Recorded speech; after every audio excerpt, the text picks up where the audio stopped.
Fellow Araxians, hello. My name is Commander Cyrious. Today, I'm going to take you through how I broke Planetside 2, going from battle rank 91 to battle rank 100 in less than an hour, and making it up to 120,000 certification points. And after that, we'll dive into Planetside 2 and the grind.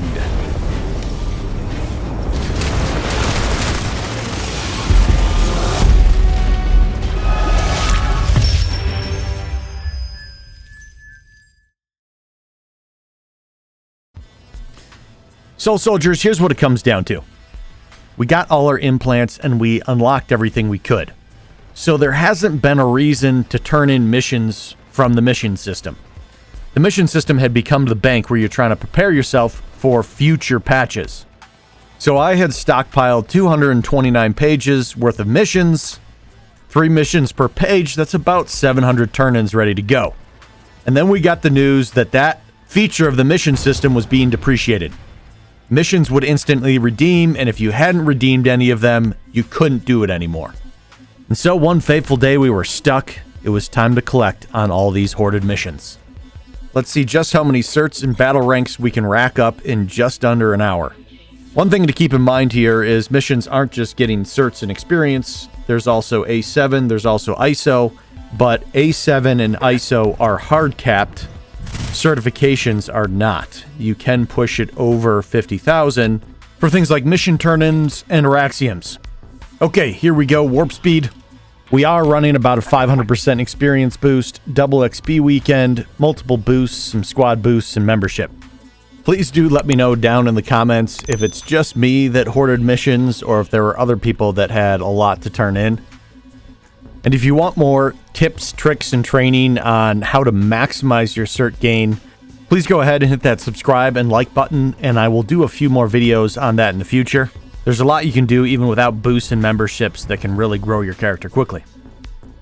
So there you have it, soldiers. The forced turn-in pushed me up to ASP battle rank 100, and I'm sitting about 120,000 certs now.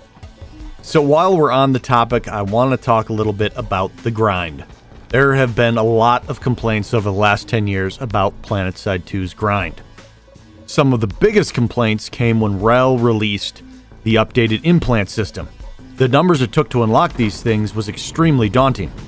But he's battling against a difficult problem with Planetside 2.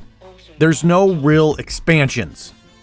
In World of Warcraft, about every year and a half, there is a reset on everyone's gear. The new stats on all the gear and the new cost of everything is so inflated compared to the prior expansion that about halfway through it, everyone, new or old players, are basically back on the same playing field. REL, Rogue Planet Games, whoever, is stuck trying to design a system that is grindy enough to compel veteran players to buy memberships, to buy boosts, and maybe even a few implant bundles, without making the game feel so massively inaccessible to newer players. When the implant system was released, it absolutely swung towards this is built for long-term veteran players that spend money on the game. But now, 6 years on, they haven't really put time and energy into creating that next grind. They really have focused on quality of life for everyone. And I think that's really great. It's not good guy Greg, it's good guy REL. But right now, I'm sitting on 2 12-month heroic boosts that I haven't triggered. And I let my membership lapse. Not because I have any beef with the game whatsoever. I am just so massively capped on all currency. I just cannot find a use for it. Now, this problem is partially solved for Rogue Planet Games for all the people that like playing all 4 factions. You've effectively got 4 times the set of directives to grind. You've got 4 times the amount of certs to grind if someone is really working 4 characters. For me, though, that would be way too exhausting and just not fun trying to keep track of 4 different faction characters. I want to keep my one, the one I made at the very launch of the game, maxed out. But all the other factions are strictly for playing. I don't care about unlocking or grinding at all on my other characters. And without a doubt, I am an outlier in the problem. My character is created at launch, and basically all of my gaming time is on Planetside 2. Whereas other players, even though they have a ton of time in Planetside 2, they might split between a few games, so it's less likely for them to get completely capped on everything in Planetside 2. But still, while I think I'm the extreme case of it, there are plenty of other veteran players that are approaching the same problem as me, where there is nothing available to grind. And as much as people complain about grind in games, there is a very real correlation of keeping them engaged in the game if there is something to grind. Now, here's the thing. The implant grind Golden Goose is pretty tapped out, in my opinion. There's already so many, it's tough to release something new and interesting without making it overpowered. I'm still using Assimilate Athlete or Assimilate Survivalist, and those are ones that came out at launch. Pretty much all of the implants that have been released since then are pretty gimmicky. And this is going to be an extremely unpopular opinion, but the game needs a new grind, flat out. The implant grind, while so hated, was so successful that it doubled the dev team size.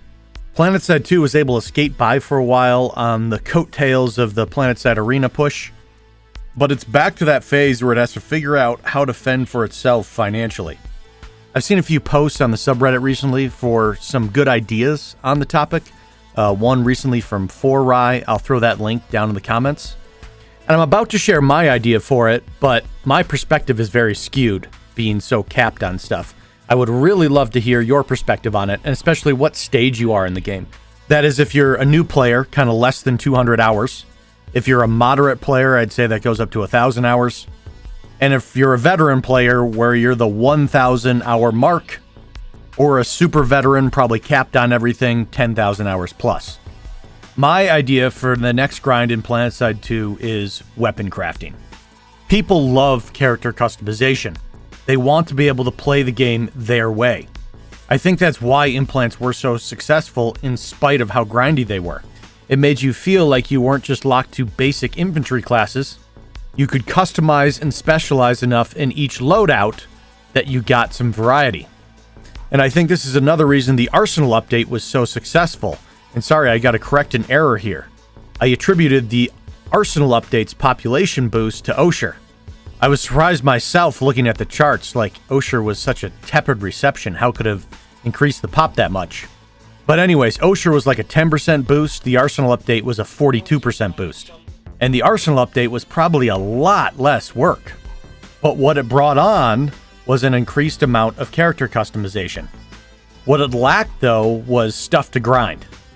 Most people already had most of the stuff unlocked, or it was a matter of just unlocking a couple more attachments for weapons at 100 certs apiece. That's not really going to hit the cert wallet too hard. So the first part of weapon crafting would be collecting the basic parts, and they could be per weapon class. So you'd find an SMG action, barrel, and stock, and then you'd find an SMG recipe, for example, say the Punisher. These items would drop just like implants used to. That is, whenever you earned experience, you had a chance to earn one. To me, this should be functional for aircraft, vehicles, and infantry. If you kill an infantry soldier, you have a chance at a weapon part for an infantry weapon. If you kill a tank, you have a chance at a weapon part for a vehicle weapon. So you combine those 4 items and you have a modifiable Punisher. So the basis of the system is duplicating basically every weapon in the game, creating a modifiable variant of them that is worse than the default weapon. When you approach this system, the biggest challenge is going to be making sure that the crafted weapons don't become vastly superior to the default weapons. The reason you would want to craft a weapon is you could tweak it to fit your playstyle. So maybe you could create an LMG with a high mag size that has a reduced firing rate or reduced damage for great hip fire capabilities. This is already sort of achieved across the weapon lineups, but this could allow you to tweak what is usually considered the long-range, low rate of fire LMG into a CQC hipfire LMG. So now that you've crafted the base model, it's time to start working on weapon modification. Maybe you could craft a mod that increases the chamber pressure, so it's got a higher velocity. But this comes with a bigger kick and more recoil for a trade-off. You're going to have trigger mods, magazine mods, attachment modifications. Much like you can switch between a barrel-mounted grenade launcher and the primary weapon, there's potential to modify this functionality to have 2 different sights, one canted, one top-mounted. That to me is the basic system. Maybe that's enough, maybe that's a starting point. But I think to really satiate the hunger of Planetside players, you have to go further. You have to add quality of mods. That is, you've got basic high drop rate ones, gray. Goes up to green, goes up to blue, goes up to purple. And in the case of something like Planetside Arena, there was orange for legendary. You could tweak it however you want. One thing that would be cool to add to this system is if a newer, lower skilled player took down a higher skilled veteran player, they would have a better chance at a higher quality item drop. I feel like it would suck a lot less to play high skilled players if there was a chance for lottery winnings at the end of it. So you can compact or expand the system as much as you want. You know, I started with a stock, an action, and a barrel, but you could start at the raw material stage. Have players finding materials that are combined into stock, action, and barrel, and then go from there. But that much grind might get some grumbles, so you could just start at the basic weapon stage. I think it'd be really great to see the crafting lead to some cross-faction type of weaponry. To me, they're getting a kinetic action, an energy action, or a Gauss action. And while I think the drop rates for TR should mostly be kinetic, there should be a low chance at some of the other types, the Gauss or the energy. So a TR soldier, through sufficient grinding, could put together an alien Vanu weapon.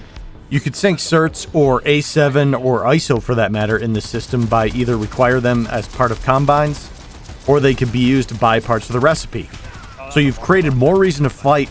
Plus, you've nearly doubled the amount of weapons out there for a character to Araxium, now that you have the stock models and the modifiable models of each weapon.